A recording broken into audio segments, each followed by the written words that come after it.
नीति, सुरुचि, आगे के एक शब्द को हटा तो समझ में आ जाएगा। नीति और ये हो जाएगा रुचि, सुरुचि और सुनीति, एक शब्द हटा दिया तो हो गया नीति, हो गया रुचि। रुचि मतलब होता है मन मर्जी। घर में मन मर्जी चलाओगे तो अच्छी संतान का जन्म हो नहीं सकता है। और नीति पर चलोगे तो घर में ध्रुव जैसे सुंदर बालकों का जन्म होगा। प्राय जो व्यक्ति नीति न्याय की बातें करता है हम उससे दूरी बना लेते हैं। जिसने दो अच्छी बात कही उससे दूरी बना ली। सुरुचि तो राजा की खूब हाँ में हाँ मिलाए, वो सुनीति बात बात पे टोके कि इस जगह पे तुम गलत, नहीं ये तो ठीक नहीं, ये तो गलत। बार बार सुनीति टोके, राजा ने सुनीति से कहा कि तुम महल में नहीं रहो, चलो निकलो, हम सुरुचि नाम की रानी के साथ रहेंगे। दोनों के यहाँ एक एक पुत्र था। सुनीति के पुत्र का नाम था ध्रुव।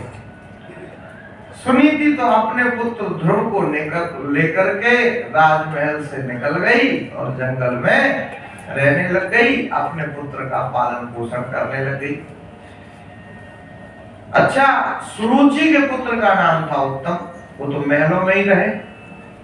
महलों में रहे तो लालन पालन पोषण, ज्यादा अधिक लाड़ प्रेम में भी बच्चे बिगड़ जाते। उत्तम नाम तो उत्तम, किंतु लक्षण आ नहीं पाए। तम का अर्थ संतों ने बताया है अंधकार। ऐसे बच्चे जो परिवार को अंधकार में ढकेल दे। ध्रुव का अर्थ संतों ने बताया है अटल। श्री ध्रुव जी महाराज जंगल में रहते, छोटे छोटे बालकों के साथ खेल खेलते, खेल खेल में बात चल गई। बोले अच्छा एक बात बताओ, तुम्हारे पिताजी, ध्रुव को पता नहीं, तो ध्रुव ने अपनी माँ से आके पूछा, बोले हमारे पिताजी कहाँ हैं? बोले इधर के जो राजा हैं वही तुम्हारे पिताजी। ध्रुव ने जाके वैसे कह दिया। ध्रुव ने कहा इधर के जो राजा हैं वो हमारे पिताजी। छोटे छोटे बच्चों ने कहा तुम झूठ बोलते हो और तुम्हारी माँ भी झूठ बोलती। अगर तुम राजा के पुत्र होते तो राजमहल में रहते, ऐसे घास फूस की झोपड़ी में रहते क्या? जंगल में रहते क्या? अगर तुम राजा के पुत्र होते तो सुंदर वस्त्र पहनते, हीरे मोती सोने चांदी से जड़े, ऐसे फटे पुराने वस्त्र पहनते क्या? तुम भी झूठ बोलते और तुम्हारी माँ भी झूठ बोलती। ध्रुव को अच्छा नहीं लगा। ध्रुव ने आकर के अपनी माँ से कहा मैं तो मेरे पिताजी से मिलना चाहता हूँ। माँ ने कहा जब तेरी इच्छा है तो चला जा।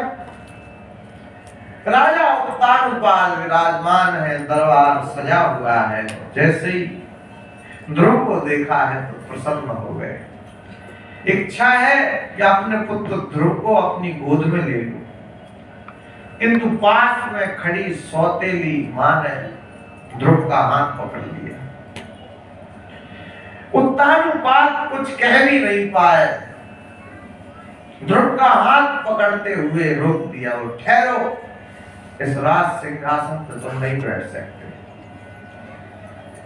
बैठने का इतना ही शौक है तो जाओ तपस्या करो, भगवान खुश हो जाए तो उनसे वरदान मांगो कि अगला जन्म मेरा सुरुचि के गर्भ से हो, उसके बाद तुम इस राज सिंहासन पर बैठ पाओगे।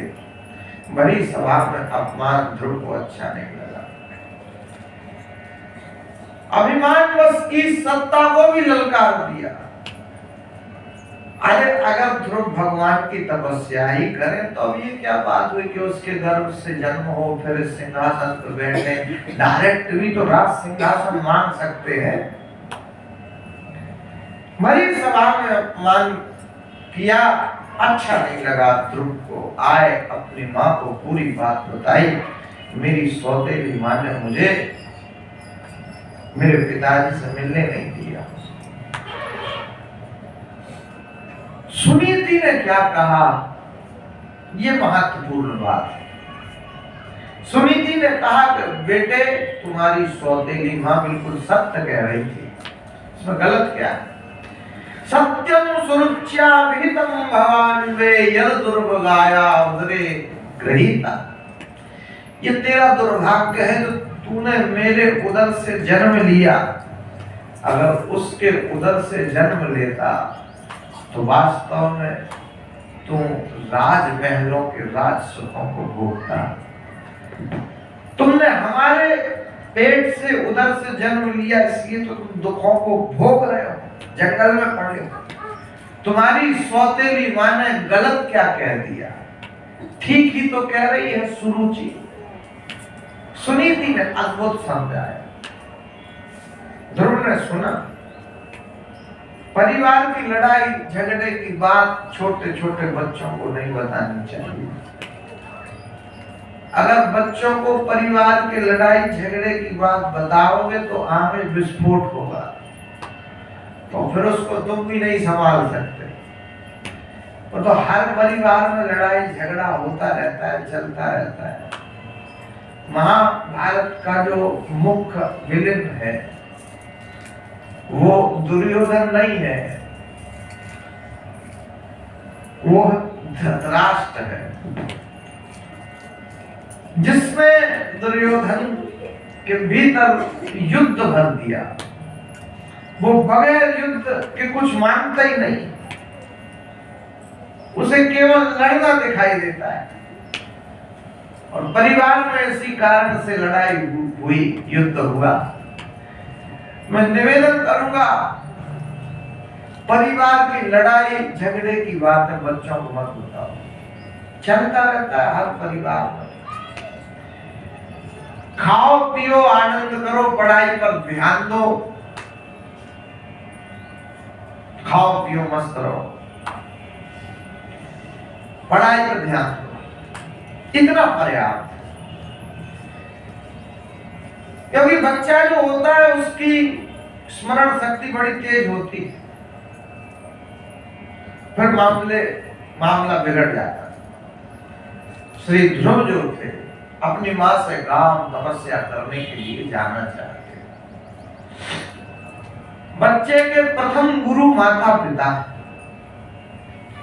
ध्रुव ने जब तपस्या करने के लिए कहा तो मां ने स्वीकृति दे दी और जंगल में श्री ध्रुव जी महाराज तपस्या के उद्देश्य से चल पड़े। मधुबन में श्री ध्रुव जी महाराज पहुंचे हैं तपस्या करने के लिए। कुछ दिन भोजन किया है, भोजन को भी त्याग दिया है, फलों को खाते हैं उसको भी छोड़ दिया है, पानी को पीते हैं उसको भी छोड़ दिया है। 3 महीने बीत गए, त्रारांते प्राप्ते कपित्थ वदरासन। कपित्थ मतलब क्या था? वो खाते हैं और तपस्या करते। 5 महीने बीत गए। पंचमे वासनु प्राप्ते जित श्वासो नृपात्मजा। 5 महीने जब बीते तब तो श्री ध्रुव जी ने सांसों को भी रोक लिया। अभी तो सांसें चली रही थी। श्वास श्वास पर राम रट वृथा श्वास जनी खोए। किंतु अब जब सांसों को ध्रुव ने रोका तो ध्रुव की सांसें तो क्या रुकी, बोले सारे जगत की ही सांसें रुक गई, सारे संसार की सांसें रुक गई। ब्रह्मा जी कह रहे हम सांस नहीं ले पा रहे। इंद्र देवता ने कहा सेम कंडीशन हमारी है, और अगर सांस ना ले पाए तो आदमी कितने दिन जीवित रहेगा बताओ। सांसों की कीमत को कोरोना काल में समझ गए। कोरोना काल एक व्यक्ति ने कहा महाराज 2 लाख रुपए का एक सिलेंडर खरीदा सांस लेने के लिए। मैंने कहा फिर तो ज्यादा लो। बोले फिर अपने ही घाटा है। एक आदमी पीपल के पेड़ के ऊपर सोता था। पीपल 24 घंटे ऑक्सीजन देता है, इसलिए पीपल के वृक्ष की ये खासियत है।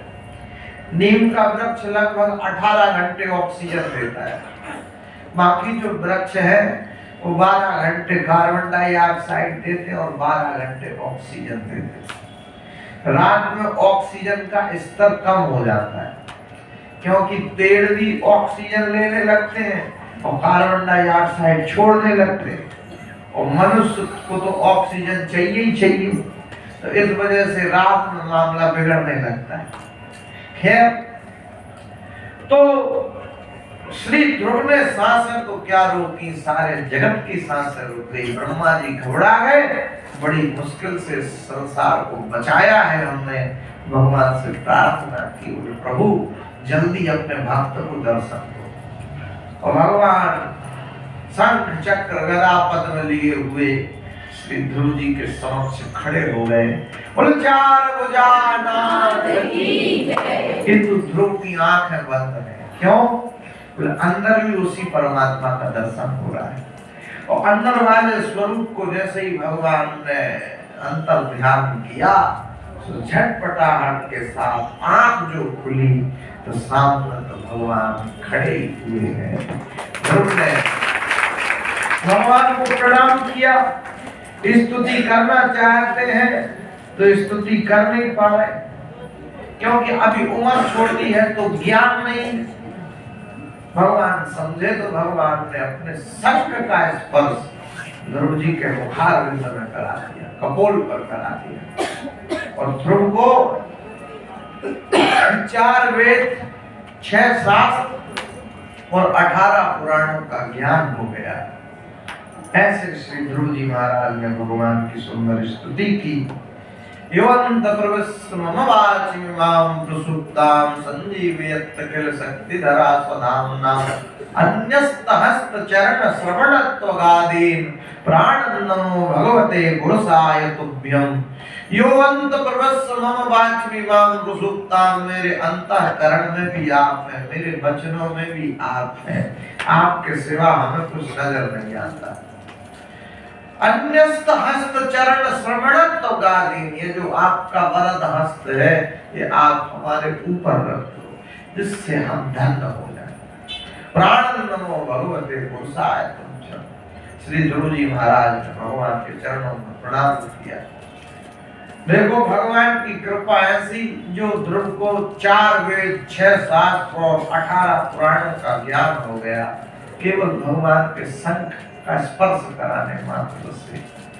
शंख साधारण नहीं है, छोटे बच्चे साफ नहीं बोलते, शंख का जल उस बालक को पिलाओ तो वो साफ बोलने लग जाएगा। शंख बजाने से कभी व्यक्ति को हार्ट अटैक नहीं आएगा। ये नसें साफ होती हैं, जो नसों में ब्लॉकेज हो जाते हैं खून के, वो साफ होते हैं। इस वजह से शंख बजाना चाहिए। घर घर में पहले शंख होता था। शंख की ध्वनि जहाँ तक जाती है उधर तक का वातावरण एकदम शुद्ध हो जाता है, आदि व्याधि दूर रहती है। शंख जो है वो विजय का प्रतीक होता है। हर काम में आपको विजय प्राप्त हो, जिंदगी में सफल हो जाओ, तो शंख बजाना चाहिए। भगवान के शंख का स्पर्श होगा। मूकम करोति वाचालम, गूंगे भी बोलते, पंगुम लंघते, लंगड़े भी पर्वत पर चढ़ जाते। ऐसे भगवान की कृपा है। यत् कृपातम हम वंदे परमानंदम माधवम। ध्रुव जी महाराज बड़े सुंदर भगवान की स्तुति की, परमात्मा समक्ष आए, ध्रुव के भाग भी जाग गए। आइए श्रद्धा के साथ। अरे मेरी झोपड़ी के बाल आज खुल जाएंगे, मेरी झोपड़ी के बाल